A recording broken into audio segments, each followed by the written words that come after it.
In dating, I used to think that over explaining myself, trying to be too understanding, or giving more grace than what was really deserving was so noble, and it was really going to just get the person to see that I care, because I did care deeply, or I would care deeply.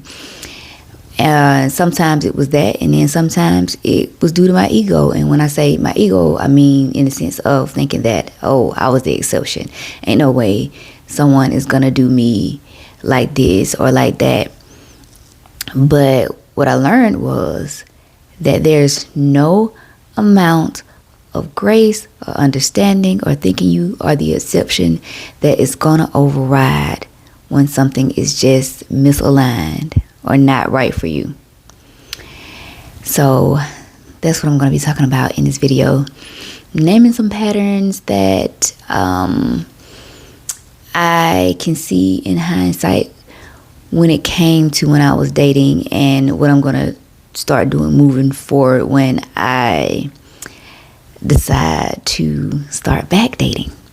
So I guess I'll start with the over explaining. So for me, when it came to over explaining, it would look like me trying to perfectly curate my words or police my words, because I really wanted the person to understand what it was that I was saying or trying to convey or communicate. But what I learned was that sometimes in dating, in certain situations, people will just not be willing to understand you, or even sometimes they will understand you and then act like they don't. They'll gaslight you. So there's no amount of over explaining that's gonna fix situations like that. When I found myself continuing to do that anyway,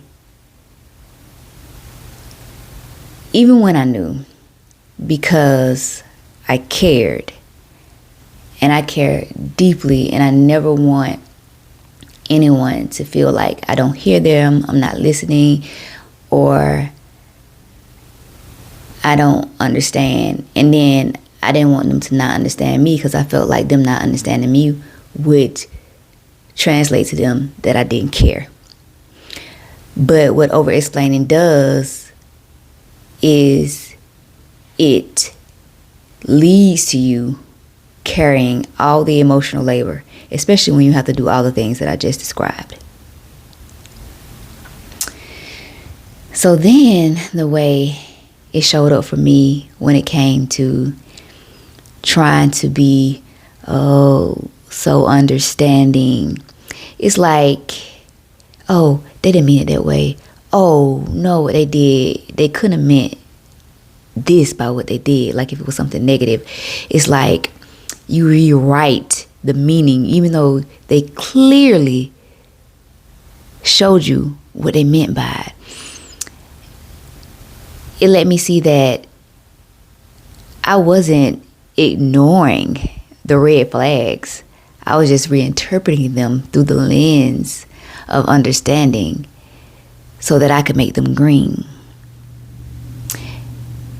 It was my version of trying to override reality with hope, because you really want things to work out, or you really want the person you're involved with to know that you care, like you really care, even at the detriment of it being or deteriorating your own well-being.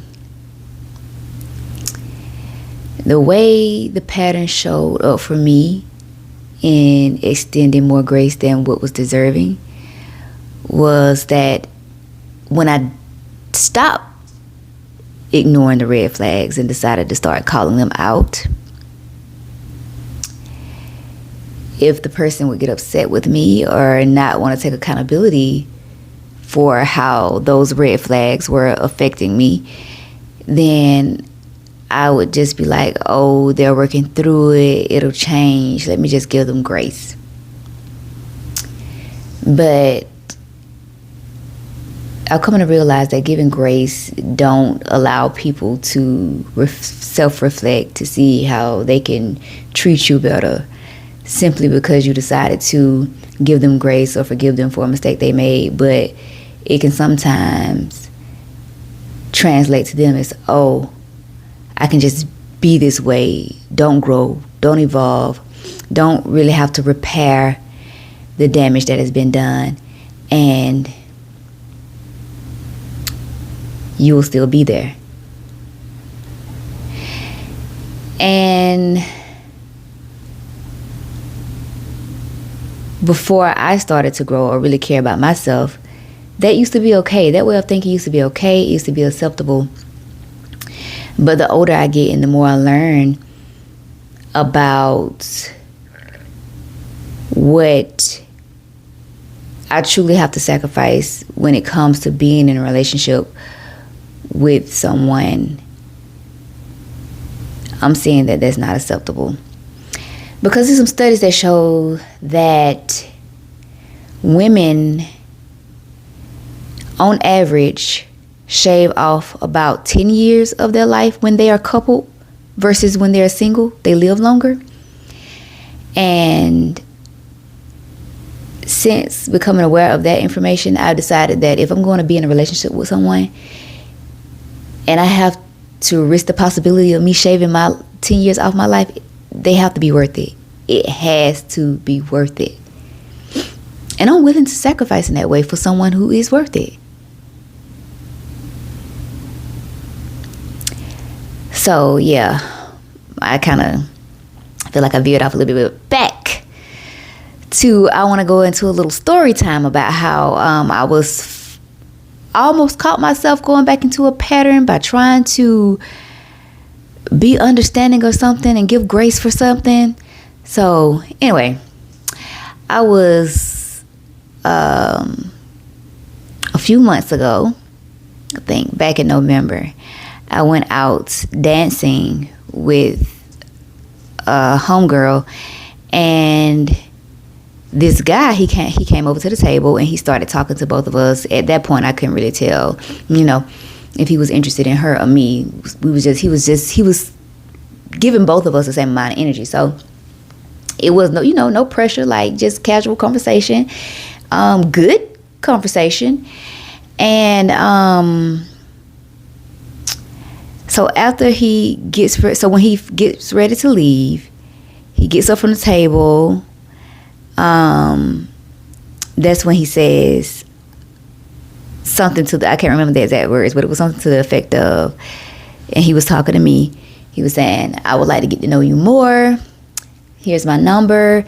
Put it in your phone. And I gave him my number. I definitely put my number in his phone too. But he told me, he said, feel free to use it if you want to. And then something in me kind of like perked up. It's like my discernment ears started like saying, hey, listen to this. And I'm not saying that he had any malicious intent or that he's not a good guy. I'm not saying that at all. But I'm just saying, in that moment, I started to recognize myself going into a pattern and recognize that I might have been putting myself in a situation to find myself in another situationship that was misaligned. So I thought about it for a few days, and I was interested in him too. Like, I'm at a point now, I've never really dated anyone younger than me. He was a few years younger than me. I never wanted to do that, but now I'm open to doing that, because I see so many success stories with that. And then he has a good career. I think he said he was an accountant, and he seems very established. So I was like, okay, he was, checking certain boxes for me. But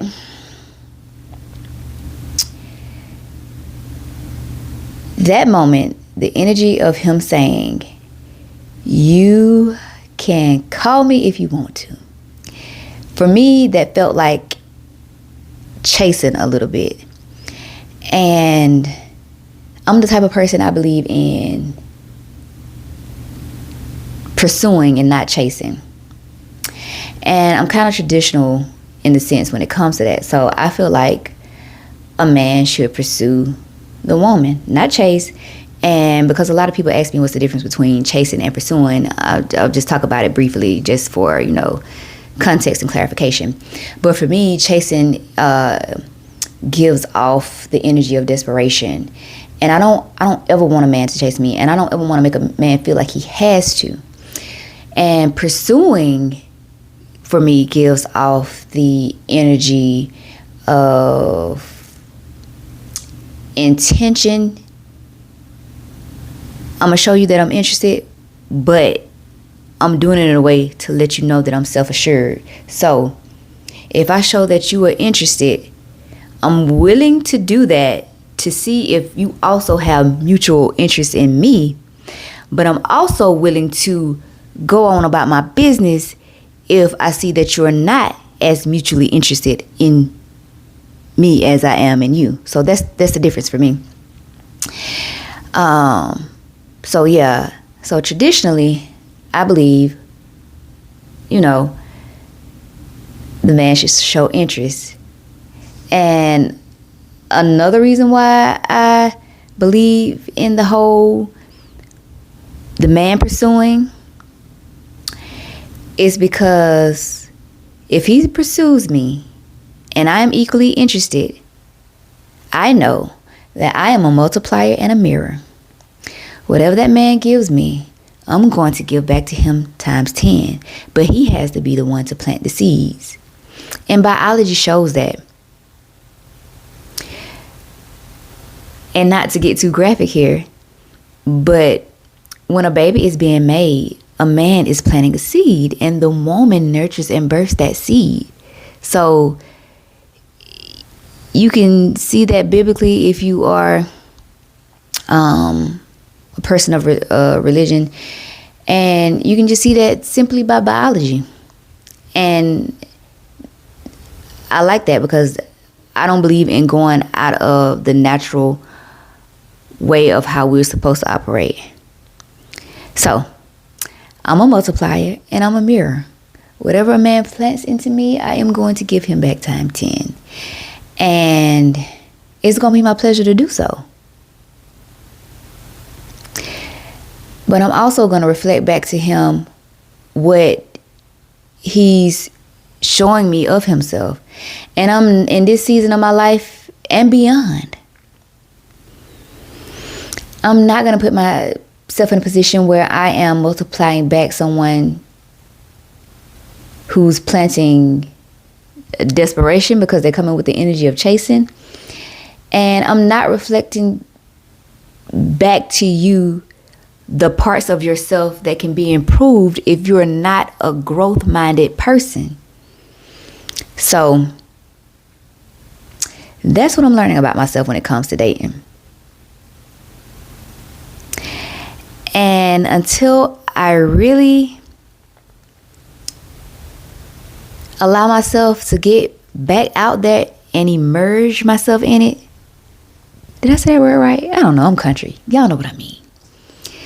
Well, I really get ready to stick my feet all the way in it. Until I do that, I am more focused on curating my signature self. I can be selfish right now and enjoy it versus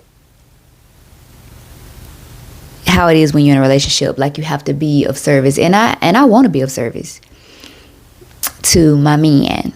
I want to be of service. So, but until I get to that point, until I find someone that I'm in alignment with and can really serve in the way I desire, curating my signature self is my focus right now. And by that I mean I am leaning more into how I style myself,